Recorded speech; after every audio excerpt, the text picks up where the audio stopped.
वल्लभ साखी हरिराय महाप्रभु जी की 89। गोविंद घाट सुहावनो छोकर परम अनूप बैठक वल्लभ देव की निज जन को फल रूप श्री वल्लभ निज जन को फल रूप। आज ज मैं सांभळ्यो जेजेना वचनामृतमां के गुसाईजी ने पूछे वल्लभनुं स्वरूप केवुं, गोकुलनाथजी ने पूछे वल्लभनुं स्वरूप केवुं, पुरुषोत्तमजी ने पूछे वल्लभनुं स्वरूप केवुं, द्वारकेशजी ने पूछे वल्लभनुं स्वरूप केवुं। बधा एम ज के वर्ण्यो न जाय, अमे एनुं वर्णन करी शकीए एवुं अमारुं सामर्थ्य नथी। तो हरिरायजी अहींया 100 साखीमां 100 साखी एमां वल्लभनुं स्वरूप बताववानो छेल्ले के छे मैं प्रयास कर्यो छे पण हूँ ओळखावी शक्यो नथी एवा आपड़ा प्राणप्रिय वल्लभ बीजा कोईनुं सामर्थ्य नहीं। कोई पण आचार्य जुओ तमे त्यारथी अत्यार सुधीना बधा एक ज वस्तु उपदेशमां कहे तमे आवो अमे तमने भगवान सुधी लई जाशुं, अमे तमने भगवानना दर्शन करावशुं, अमे तमने भगवानने ओळखावशुं। पण मारा वाला कलियुगमां भगवान सुधी लई जवा वाळानुं सामर्थ्य नथी। वल्लभ के तारे एटली बधी तस्दी नथी लेवानी, एटलो बधो श्रम नथी लेवो। भगवान तारी गोदमां रमतो करी दઉં, આપણને ભગવાન પાસે ન લઈ ગયા, ભગવાનને આપણી પાસે લઈ આવ્યા એવા આપણા વલ્લભ। તો એના અનુસંધાનમાં હરિરાયજી કે ગોવિંદ ઘાટ સુહાવનો। પરમ દિવસે આપણે ઠકરાણી ઘાટ ગોવિંદ ઘાટ બધાનું કીધું। ગોવિંદ ઘાટ કેમ સુહાવનો, કેમ એનું નામ ગોવિંદ પડ્યું? ઠકરાણી ઘાટ તો ઠકરાણી યમુનાજી, તમે ઠાकुर ना ठकराणी रे, तो हवे गोविंद घाट सुहावनो केम? वल्लभ गोकुळ पधार्या, त्रीजना दिवसे ठकराणी घाट उपर यमुनाजी साक्षात प्रगट थया अने वल्लभना मुखारविंदमांथी 16 ग्रंथनी पहेली स्तुति। कोई पण व्यक्ति होय ने पेला माने ज वंदना करशे। तो अमे माता च पिता तो अमे, कोई एम नहीं कहतो अमे पिता च माता, आपणे अदोदरू लागशे, नहीं मजा आवे। भारत मारी मातृभूमि छे एम बधाय कहेशे, पितृभूमि नहीं के मारा वाला। मानु कूळ बधाय पूछशे। तो अहींया मारे जे वात करवी ते आ छे के यमुनाजीनी पेली स्तुति करी અને યમુનાષ્ટકનું પ્રાગટ્ય ક્યારે? ઠકરાણી ત્રીજ। તો હવે ત્રીજથી દસમ સુધી વલ્લભે ભાગવતનું પારાયણ કર્યું। ક્યાં? અહીંયા ગોવિંદ ઘાટ ઉપર। હવે વલ્લભને ચિંતા થઈ। એક સમય ચિંતા ચિંતાઈ દેવી કિહિવિધ જાની જાય। યાદ કરો, આમ કરીને બિરાઈ જાય છે કે હવે શું કરું દેવી જીવને શોધવા માટે? મને ગોલોકમાંથી હું વિખૂટો એટલે પડ્યો છું કે મારે લીલામાંથી બિછડા પડેલા એક એક દેવી જીવને શોધી શોધીને ગોવર્ધનનાથજીના હાથમાં સોંપવાના જ। વલ્લભ સામનેજી સ્વરૂપ। तो आ चिंता ठाकुरजी थी सहन थई नहीं।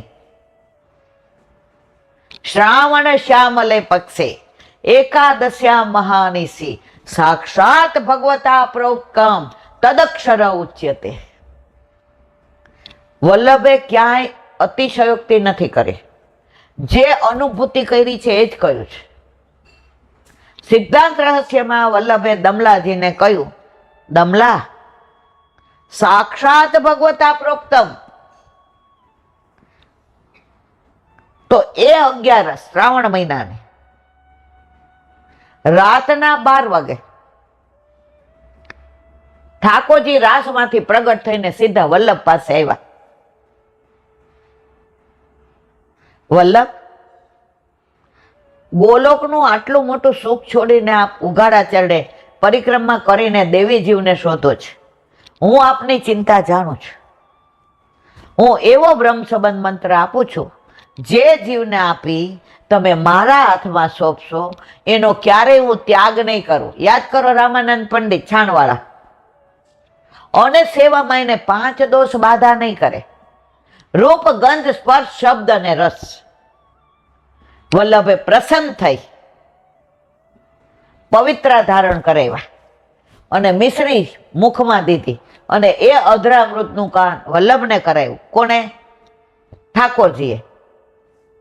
તો ત્યાં પ્રગટ કોણ થયા? ગોવિંદ, ગોકુલ ચંદ્રમાજી, શ્રીજી બાવા, ઠાકોરજી. હરિ તારા 6000 નામ, કયે નામે લખવી કંકોતરી. રોજ રોજ બદલે મુકામ, કયે નામે લખવી કંકોતરી. તો જ્યાં સાક્ષાત પુષ્ટિ પુરુષોત્તમ પ્રગટ થયા હોય એ ઘાટ સુહાવનો જોઈને મારા વાલા, ગોવિંદ ઘાટ સુહાવનો. કારણ ઘાટનું નામ શું પડ્યું? ગોવિંદ. સાક્ષાત પ્રભુએ આજ્ઞા કરી, વલ્લભ, પુષ્ટિ માર્ગમાં સાક્ષાત પ્રાગટ્ય. અને આ દર્શન પાછા દમલાએ કર્યા છો, એકલા વલ્લભે કર્યા છે એવું નથી મારા વાલા. દામોદરદાસ પોઢેલા હતા ત્યારે પુષ્ટિ માર્ગ એ પોઢેલો હતો. વલ્લભને પુષ્ટિ માર્ગની ચિંતા હતી. રાજી થઈ ગયા, પ્રસન્ન થઈ ગયા અને પ્રભુ પધારી ગયા. પછી વલ્લભે દમલાને પૂછ્યું, દમલા, તને કુછ સુન્યો? આપણે ઈલાબેન દોઢા હોય છે, અમે બધું સાંભળ્યું, મને દર્શને થઈ ગયા. ના, જો એવું કીધું હોત તો આપણને બધું મળત નહીં મારા વાલા. એટલે તો વલ્લભે કીધું, દમલા, એ માર્ગ તેરે લીએ પ્રગટ કિયો હે. દમલા, તને કુછ સુન્યો? દામોદરદાસ હરસાણીએ શું કહ્યું ખબર છે? જેરાજ, સુન્યો સહી પર સમજો નાહી. એ સમજણ આપી એટલે અત્યાર સુધી આપણને બધાને વલ્લભ કુળ સમજાવે છે, સમજને વાલે સમજ ગયે, ના સમજે વો અનાડી હે. સમજાય એના ઘરે ઠાકોરજી પધાર્યા અને નો સમજાય 84 લક્ષયોનીમાં હીરો ગોગે જયાવો ને ડેલે હાથ.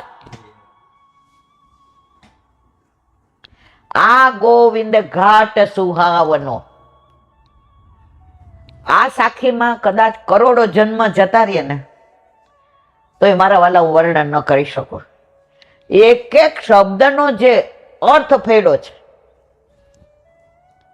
તમે પહોંચી જાઓ ત્યાં ગોવિંદ ઘાટ ઉપર અને એની પ્રગટ પ્રમાણ શું છે? એ પ્રથમ બેઠકમાં ગોવિંદ ઘાટમાં શ્રીજી બાવાના બેઠક જે છે ને બાજુમાં વલ્લભના છે. એ પ્રમાણ આપ્યું કે સાક્ષાત ભગવાન પ્રગટ થયા હતા. એટલે બેઠક બેયના છે, એકલા વલ્લભના નથી. ગોકુળમાં એક જ બેઠકમાં શ્રીજી બાવા અને વલ્લભ બિરાજે છે.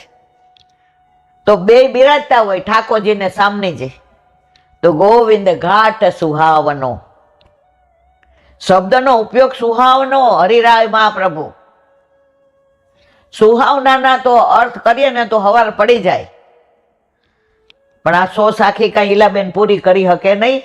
આને અહીં વિરામ આપીએ. આ સાખીમાં તો હજી અઠવાડિયું થશે, કારણ અંદર ભરી ભરીને હરિરાયજીએ ભાવ ભર્યો છે. તમને યાદ છે આપણે વિઠ્ઠલનાથજીના મંદિરમાં આકાશ 40 દિવસનો હતો અને અમે શ્રીનાથજી એને પગે લગાડવા લઈ ગયા. ત્યાં વિઠ્ઠલનાથજીના મંદિરમાં એક બેન એટલો સરસ સત્સંગ કરે. પ્રભુ એવી કૃપા કરી, આ એવો કજિયાળો હતો કે 1 મિનિટ જપે નહીં, આખો દિવસ રોવે, આખી રાત રોવે ને દિવસે હેરાન કરે. પ્રભુએ કૃપા કરી. મને સત્સંગ પહેલેથી ગમે, ઠાકોરજીની લીલાનું, તો ત્યાં બેસી ગયા.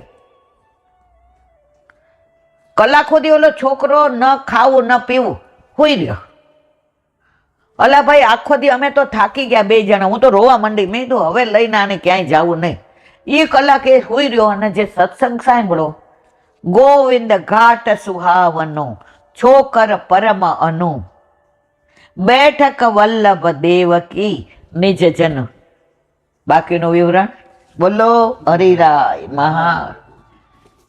આ દવાખાને જાવું તો દાઢ પડાવવા, પણ હવે આ રસ એવો છે.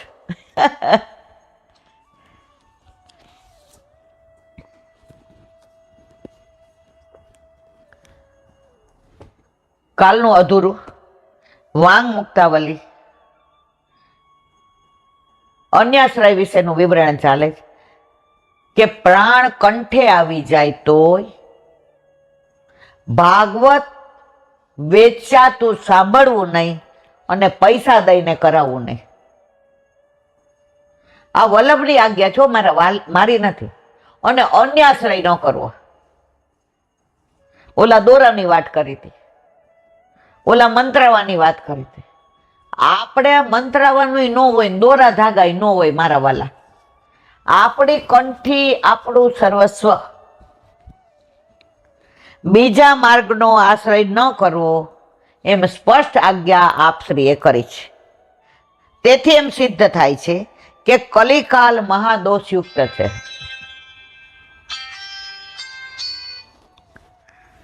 જો સતયુગ, ત્રેતાયુગ, દ્વાપરયુગ, એમાં તપ, દાન, આ બધું.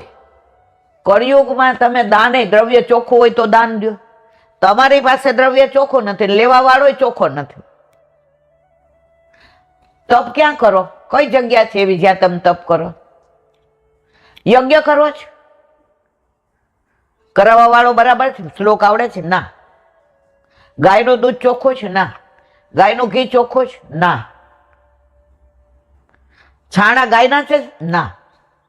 તો આ બધું કાંઈ ન થાય તો કળિયુગમાં કરશો શું? ગુસાઈજી કહે છે સબસે અધિકાય કળિયુગ. કેશવ કીર્તન તારાથી કાંઈ નહીં થાય, અને કરીશ તો ફલિત નહીં થાય.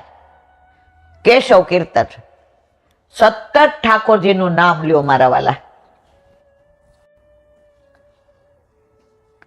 તો કે છે કલિકાલ મહાદોષયુગ છે અને એવા દોષને સર્વને લાગે છે. માટે એમાં ઉત્પન્ન થયેલા બીજા દોષવાળા માર્ગ કરતા નિર્દોષ પ્રભુના નિર્દોષ ભક્તિ માર્ગમાં જ રહેવું. ઓલામાં તો સાપ આપી દે, નિવેદ પહોંચ્યા ને ન પહોંચ્યા ને દાણા ને આ થયું. ના, તમારે કઈ ચિંતા જ નહીં કરવાની. તમારે અલગથી કોઈ ભોગે નહીં ધરવાનો, અલગથી કોઈ વસ્તુ નહીં લાવવા દે.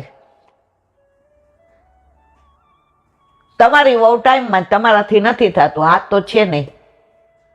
ખીચડી તો આવડે ને વઘારતા? ખીચડી તો બેન તારા જ થાય ને. હા, ધર વઘારેલી ખીચડી જ દઈ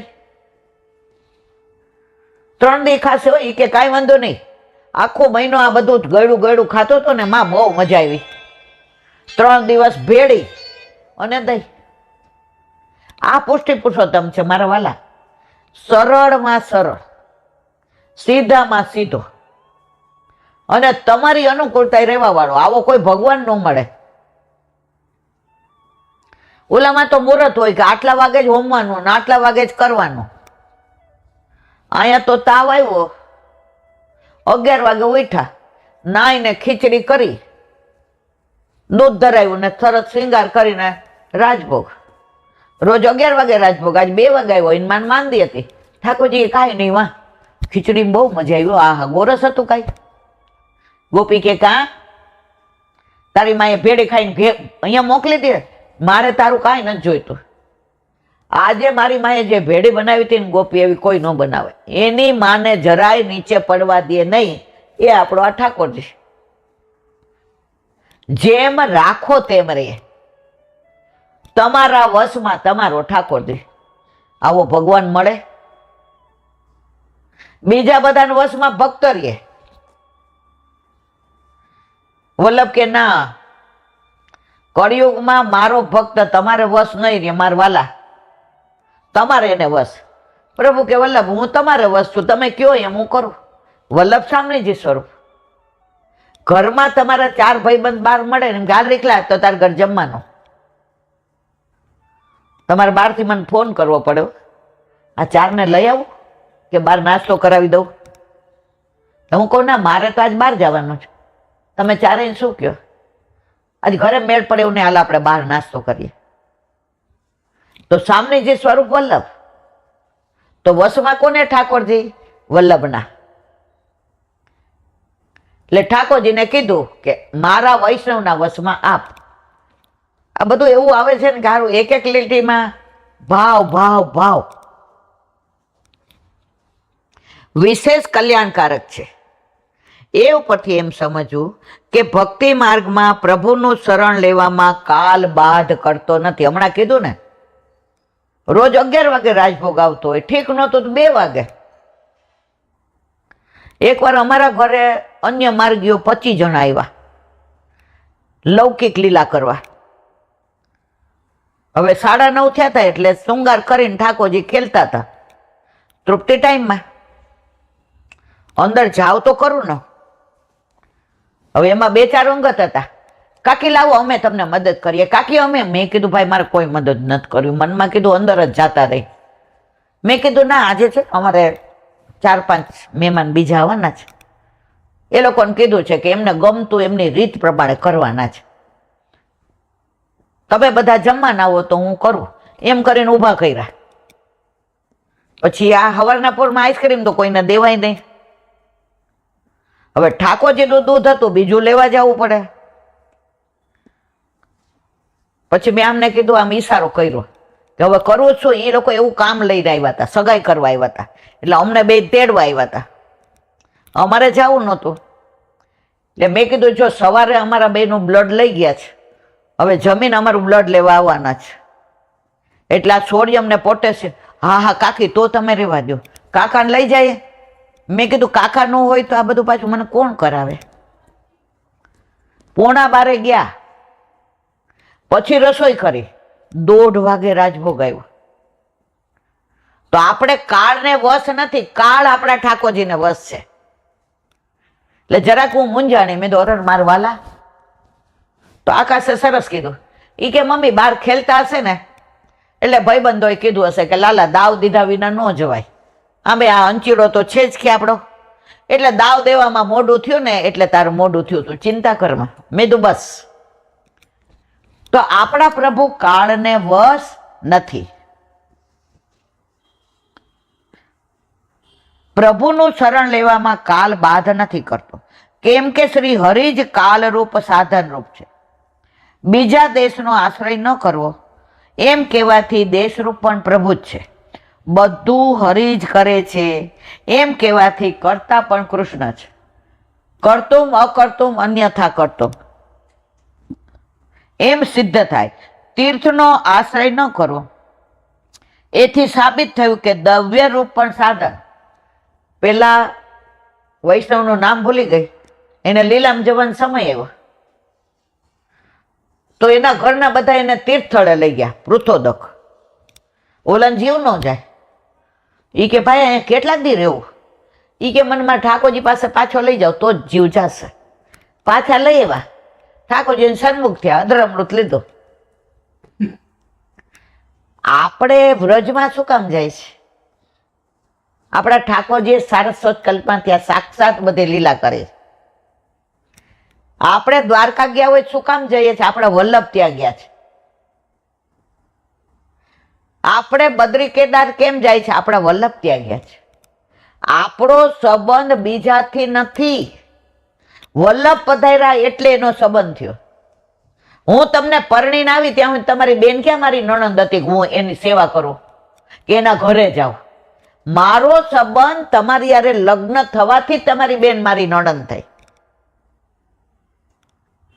તો આપણો સંબંધ વલ્લભ દ્વારા જ, આપણો સંબંધ તીર્થ સાથે છે જ નહીં. તીર્થ સકલ સનાથ કીધા, વલ્લભ તો બધા તીર્થને સુધારવા ગયા હતા. તીર્થ સકલ સકાચ કીધા. તો આપણે બધાએ શેના માટે જવાનું? વલ્લભના સંબંધથી. હવે આજે બહુ મોડું થઈ ગયું, મારે જવું છે. આ બધી વસ્તુ એવી છે ને બાપા, શ્રી વલ્લભાધીશ કી. સુબોધિનીજીનું પાન વલ્લભ કરાવે તો થાય, અને સ્પર્શ કરવો આપણા બસની વાત નથી. શ્રીમદ ભાગવતજીનો પ્રચાર. પેલા આપણે જોયું કે ભાગવતજીનું પ્રાગટ્ય વ્યાસજીને સમાધિ ભાષામાં જે લીલાના દર્શન થયા એ લીલાનું વર્ણન કર્યું, એ ભાગવતજીનું પ્રાગટ્ય. હવે એનો પ્રચાર. શ્રીમદ ભાગવતજીની ઉત્પત્તિની કથા કઈ, હવે એના પ્રચારની વાત. સસંહિતા ભાગવતી કૃત્વાનુક્રમ્ય ચાત્મજમ સુક મધ્યાપયામાસ નિવૃત્તે નિરતમ મુનિ. અર્થ: શ્રી વ્યાસ મુનિએ શ્રીમદ ભાગવત રૂપ સંહિતાની રચના કરી અને એને ક્રમબદ્ધ ગોઠવી નિવૃત્તિ પરાયણ પોતાના પુત્ર સુખદેવજીને એ ભણાવી. હવે વિવરણ. સુબોધિનીજી, શ્રી વ્યાસ મુનિએ ઘણી સંહિતાની રચના કરી. 18 પુરાણ રહી છે ને, પણ સંતોષ ન થયો. ભાગવતમાં મુખ્ય પ્રભુની લીલા 10મી થી, અને પછી જે આનંદ થયો, કારણ ઠાકોરજીના જ્ઞાન અવતાર હતા. એટલે સુખદેવજીને કઈ સંહિતાનો અભ્યાસ કરાવ્યો એ બાબતમાં સંદેહ ન રહે. માટે મૂળ શ્લોકમાં સંહિતા ભાગવતી પદ મૂકી સ્પષ્ટ કર્યું કે ભાગવત સંહિતા ભણાવી, બીજા કોઈ ગ્રંથ નહીં. સુખદેવજીને શ્રી ભાગવત સંહિતામાં જ ભણાવી. કૃત્વા અનુક્રમ્ય, ક્રમબદ્ધ કરીને, એટલે ભાગવતજીમાં બધું બરાબર લખાયું છે કે નહીં એનો વિચાર કરીને પછી સુખદેવજીને ભણાવી. એમ શ્રીધર સ્વામીએ લખ્યું. પણ એવો અર્થ કરવાથી સમાધિને દોષ. સમાધિમાં જે લીલાનું દર્શન થાય એ જ વર્ણવાનું હોય, એમાં ક્રમબદ્ધ કરે તો સમાધિ ન ગણાય. એટલે શ્રીધર સ્વામીનો આ મત છે, પણ આપણા વલ્લભનો આ મત નથી. જો શ્રીધર સ્વામીએ બહુ સરસ ટીકા લખે, પણ વલ્લભ જેવું કોઈએ ક્યાંય ભાગવતના અર્થ કર્યા નથી. વલ્લભે ભાગવતના 7 અર્થ કર્યા: શબ્દાર્થ, વાક્યાર્થ, અક્ષરાર્થ, ભાગવતાર્થ, આ બધા અર્થ કર્યા. પણ 7ના અર્થ કરીને પાછા બધાનો અર્થ તો એક જ કર્યો. આ વલ્લભ સિવાય કોઈ આચાર્ય કરી શક્યું નથી. એટલે અહીંયા શ્રીધર સ્વામીની આ વાતને મેન્શન કરે છે, પણ હવે એનું અનુસંધાન વલ્લભ કહે છે કે ના, હવે કહે છે. એમ શ્રીધર સ્વામીએ લખ્યું. પણ એવો અર્થ કરવાથી સમાધિને દોષ લાગે, કારણ કે સમાધિમાં બધું જોઈને ભાગવતની રચના કરી. તેથી મહાપ્રભુજી બીજો અર્થ કરે. જો આ અર્થ સાથે, પણ મહાપ્રભુજી કોઈનું ખંડન નથી કરતા. 16 ગ્રંથમાં છેલ્લે વલ્લભ લખે, ઇતિ મે મતિ, મારું એવું માનવું છે. તમે બધા માનો છો એની સામે વાંધો છે એવું વલ્લભે ક્યાંય નથી. એક્સેપ્ટ અનલેસ કોઈ શાસ્ત્રાર્થ કરવા આવે ત્યારે વલ્લભ ગ્રંથોનું પ્રમાણ આપે, ત્યારે સામેવાળાને હરાવે. ખાલી આપણા વલ્લભે કોઈનું ખંડન કર્યું નથી. એટલે અહીંયા શ્રીધર સ્વામીના પેલાને કોઈ પણ ખંડન કર્યા વિના વલ્લભ શું કહે છે કે મારું આવું માનવું છે. હવે કહે છે, સમાધિમાં ભગવાનની દરેક લીલા એકાલાવછીન એક જ વખત જોવામાં આવી તે પ્રમાણે કહીને પછી તે લીલાઓ ક્રમાનુબદ્ધ કહી, એટલે દરેક લીલા યોગ સ્થાને ગોઠવી સુખદેવજીને ભણાવી. બોલો વલ્લભાધીશ. શ્રીમદ ભાગવત. અને મારા ગુરુદેવને દંડવત પ્રણામ. चंद्र सरोवर पे सूरदास जी के द्वार पे मेरा दंडवत प्रणाम। सूरबी कुंड पे परमानंद दास जी के द्वार पे मेरा दंडवत प्रणाम। जमुनावत पे शंकर कुंड पे कुंभन दास जी के द्वार पे मेरा दंडवत प्रणाम।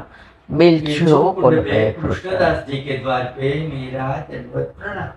कदम खंडी पे गोविंद स्वामी के द्वार पे मेरा दंडवत प्रणाम। अप्सरा कुंड पे चित्त स्वामी के द्वार पे मेरा दंडवत प्रणाम। मानसी गंगा पे नंददास जी के द्वार पे मेरा दंडवत प्रणाम। रुद्र कुंड पे चतुर्दास जी के द्वार पे मेरा दंडवत प्रणाम। व्रज विलास व्रतनी गोपिकाओने मारा दंडवत प्रणाम। हे वल्लभ, સવારથી અત્યાર સુધી સેવા સ્મરણ સત્સંગ જે પણ તે કરાવ્યો તે તારા ચરણારવિંદમાં સમર્પણ કરું છું. ભૂલ અપરાધ થઈ હોય તો ક્ષમા કરજો. બોલો વલ્લભાધીશ કી દ્રઢ ચરણ મેરો ભરોસો દ્રઢ ચરણ કેરો શ્રી વલ્લભ ચંદ્ર છટાવીન સબ જુગ માય અંધેરો ભરોસો દ્રઢ ચરણ કેરો સાધન ઓર નૈયા કલી में જાસો निवेरो सूर का कहे द्रिविध आदरो बिना मोल को चेरो भरोसो दृढ़ चरण दृढ़ चरण दृढ़ चरण केरो શ્રી વલ્લભાધીશ કી જય. આજનો આ સત્સંગ મારા વલ્લભના ચરણારવિંદમાં સમર્પણ કરું છું. ભૂલ અપરાધ થઈ હોય તો ક્ષમા કરજો. આ મારા વલ્લભની વાણી અને ભૂલો એ મારી. બોલો વલ્લભાધીશ કી જય. સર્વે વૈષ્ણવને જાજા કરીને જય શ્રી કૃષ્ણ.